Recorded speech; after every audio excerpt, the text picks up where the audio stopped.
Halo semuanya, kami dari kelompok 4. Perkenalkan, nama saya Aura Iza Amalia dengan NIM 230301142 dan rekan saya. Halo semua, kenalkan nama aku Devi Indasari dengan NIM 230301157. Hai semua, perkenalkan namaku Putri Amanda Liviani dengan NIM 230301158. Saya dari anak perusahaan dari Udemisasi Megah. Kami dari Udemisasi Megah, Jalan Usman Sadar, Gang 11 nomor 18. Saya Bakhtiar Ilwiansyah, anak dari pemilik usaha home industri tersebut. Izin bertanya ya Mas, kapan usaha ini didirikan? Usaha ini didirikan pada tahun 1992. Ide awalnya apa untuk mendorong pendirian usaha ini? Ini untuk ide awal itu, pertama itu dari Abah yang mengawali usaha ini. Abah itu dulunya orang yang bekerja di perusahaan seperti ini, pembuatan mie mentah di Surabaya. Berlanjut dalam waktu itu dia mempunyai inisiatif untuk membuka sendiri, cuma di wilayah Gresik gitu. Awal idenya itu seperti itu. Motivasi utamanya? Karena gini, pada waktu itu di Gresik itu banyak saudara beliau itu yang nganggur. Awalnya itu tidak langsung buka dengan beli mesin terus dijadikan mie mentah untuk dipasarkan, enggak. Pertama dulu di Gresik pindah itu beliau itu jualan mie dengan 3 rombong dan itu dipekerjakan dengan saudara-saudara beliau. Habis itu setelah itu lambat laun baru beliau ingin membuka produksi mie mentahnya dan tidak lagi untuk jualan mie-nya matang, namun untuk ke mie mentahnya. Tantangan signifikan yang dihadapi pada awal pendirian usahanya? Tantangan pada tahun 1992 itu sampai tahun 2000-an mungkin ya, itu satu modal, yang kedua itu pemasaran, yang ketiga itu untuk cari resep untuk menjadikan produksi yang terbaik lah kayak itu. Modal awalnya dari mana? Modal awal kita kerjasama dengan bank, ambil pinjaman di bank untuk modal awal untuk beli mesin, terus ya bahan baku dan sebagainya, itu modal awal kami pinjam dari bank. Izin bertanya Mas mengenai apa bidang usaha utama yang dijalankan? Kita bidang usahanya itu fokus di pembuatan mie mentah. Itu fokusnya kita di situ. Untuk yang berkelanjutan mungkin nanti ada kulitan somai, kulitan pangsit gitu mungkin ada. Yang pertama kali pencetus ide awal itu cuma pembuatan mie mentahnya aja gitu. Siapa pemilik usaha ini Mas? Pemilik usaha ini abah saya sendiri, yaitu Pak Haji Ahmad Zahid. Apakah usaha ini memiliki struktur organisasi? Untuk struktur organisasi mungkin yang punya kan Bapak Ahmad Zahid, yang untuk bagian pengolahan atau pemantauan itu saya sendiri. Untuk pengiriman juga ada 5 karyawan, untuk produksi 7 karyawan, untuk kemasan 2 karyawan.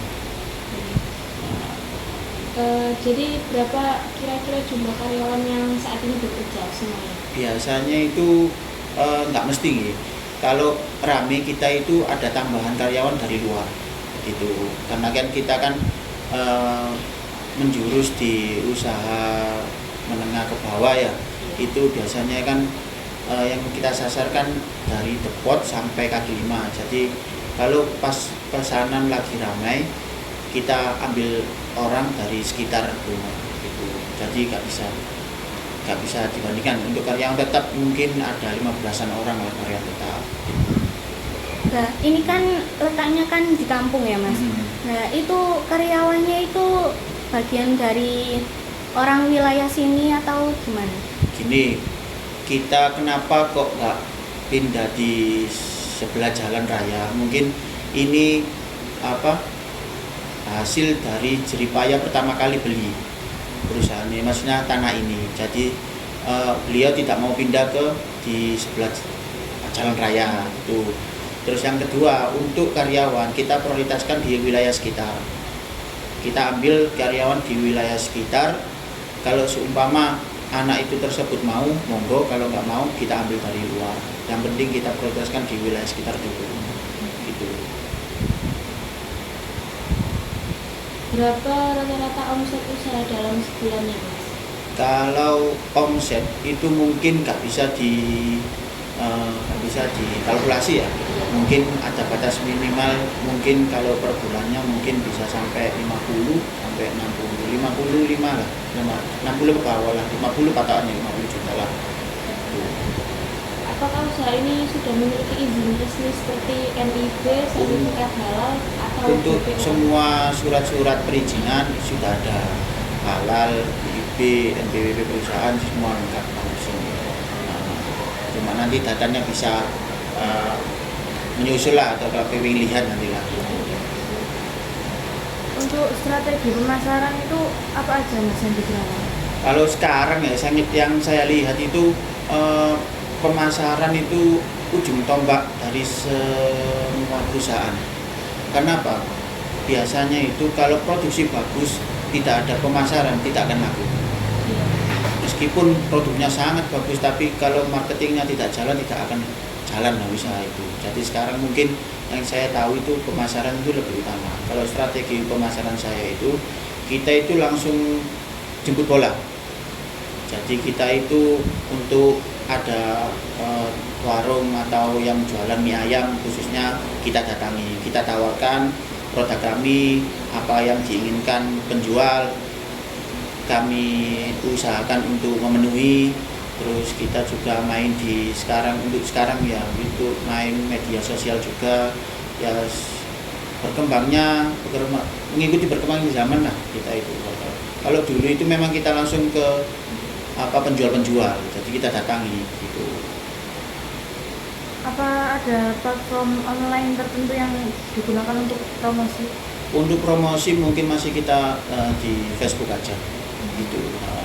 Facebook aja gitu. Masih tahun ini di Facebook aja.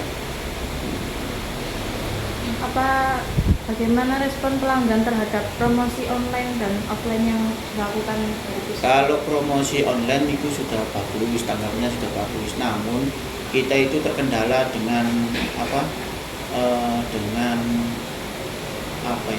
karena kita kan gini, bahan baku kita itu tidak bisa tahan lama. Nah kendalanya itu yang jauh-jauh dari Sidoarjo, dari Malang, dari itu pengennya order lewat online, namun kita nggak bisa ngasih karena takutnya nanti di jalan ada beberapa hari untuk tidak sampai gitu loh. Kita kan tidak ada pengawet, jadinya mungkin kita bisa bertahan 2-3 hari kita. Kalau online itu susahnya kita seperti itu. Kalau offline-nya banyak yang datang ke sini, alhamdulillah seperti itu kalau offline-nya. Apakah usaha ini sepenuhnya dibiayai dengan modal sendiri atau ada modal dari pihak luar? Ya, kalau pertama kali sampai sekarang untuk berkelanjutan untuk pembelian mesin-mesin dan lainnya untuk sekarang ya masih bekerjasama dengan bank itu. Kita ambil pinjaman di bank, habis itu buat modal sini untuk perputaran perusahaan kami. Gitu. Bagaimana caranya untuk mengolah dana operasional dan pengembangan usaha? Untuk dana operasional yang di sini itu sebenarnya gimana ya kalau dana operasional itu ya, saya sendiri melakukan dana operasional itu ya dari penghasilan itu kita bagi, jadi untung berapa kita ngangsur di bank berapa, untuk gaji karyawan berapa, ya cuma ya muter lah gitu ibaratnya, dana operasional kita muter lah, yang penting kita dapat untung gitu. bagaimana alur proses bisnis dari bahan baku hingga barang sampai ke tangan konsumen? Jadi gini, awal dari pembuatan mie mentah seperti ini. Kita siapkan tepung yang punya kandungan protein tinggi.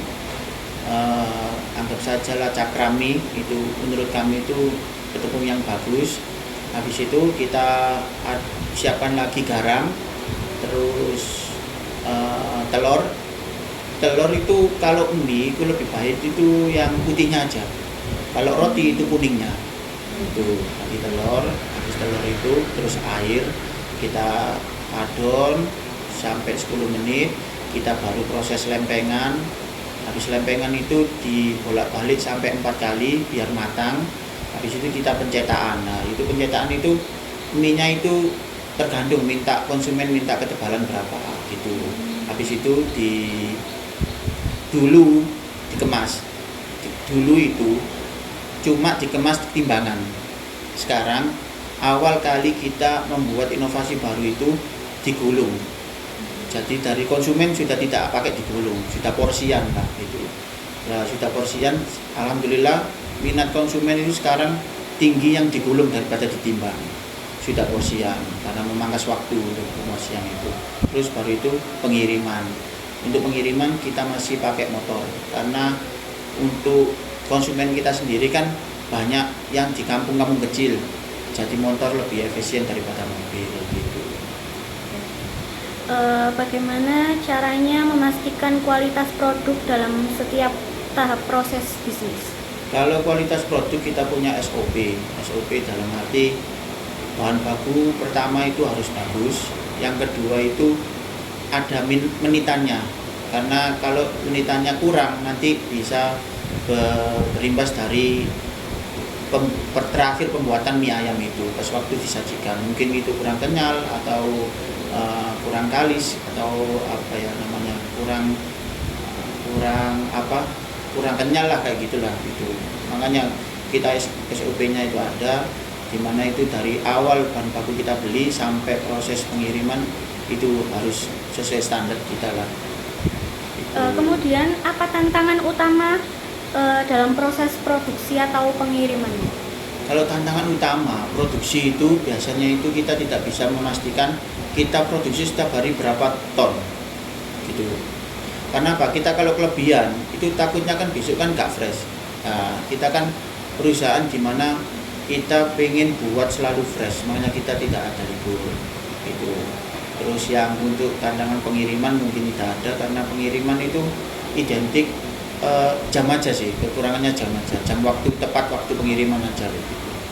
Karena di jalan kan nggak tahu, takutnya ada musibah mungkin ban bocor atau apa kan gitu.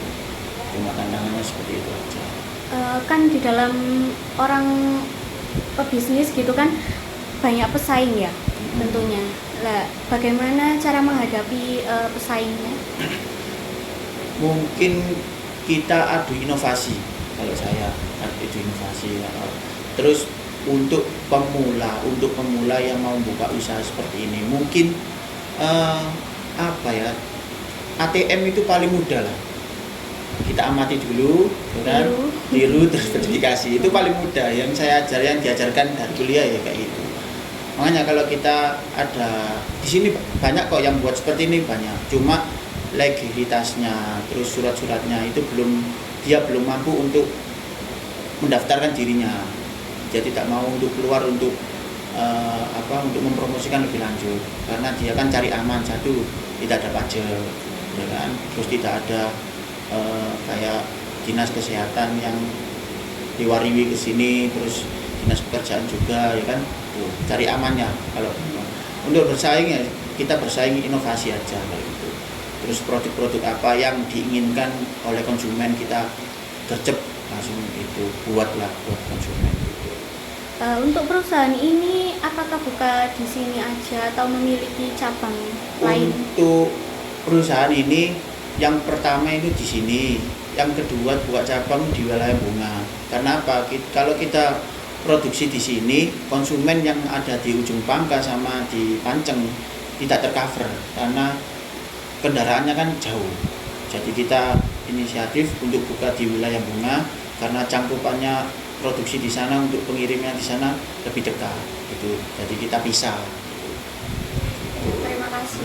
Jadi masalah.